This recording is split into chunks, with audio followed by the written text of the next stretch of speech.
Yazid বাহিনী না হোসাইনি বাহিনী? যদি বলি আপনারা কোন বাহিনী, তাহলে আপনারা কি বলবেন? জোরে বলেন, কোন বাহিনী? হোসাইন বাহিনী যদি বলেন, তাহলে তো এইরকম শপথ নিতে হবে, যতদিন বেঁচে থাকবো ততদিন সত্যের উপর ইস্তেকামাত থাকবো। কারা কারা রাজি আছেন? দু হাত তুলে আল্লাহকে দেখেন। লিল্লাহি তাকবীর, লিল্লাহি তাকবীর। আল্লাহ কবুল করুন, জোরে বলেন আমিন। আমিন করতে পারবো? অনেকে মন থেকে বলছেন না, এমনিতে জোশে বলছেন, মন থেকে বলেন ইনশাআল্লাহ। ইনশাআল্লাহ। যদি প্রয়োজন হয়, ইমাম হোসেন জীবন দিয়েছে, যদি প্রয়োজন হয় অনাহারে থাকবো, যদি প্রয়োজন হয় স্বামী স্ত্রীকে বিধবা বানাবো, যদি প্রয়োজন হয় সন্তানকে শহীদ করব, এরপরেও মিথ্যার কাছে মাথা নত করব না ইনশাআল্লাহ। জোরে বলেন ইনশাআল্লাহ। এটা হচ্ছে ইমাম হোসেনের শিক্ষা।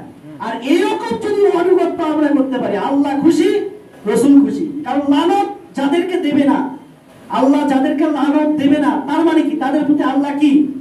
জোরে বলেন কি? আর যাদের প্রতি লানত, তাদের প্রতি আল্লাহ কি?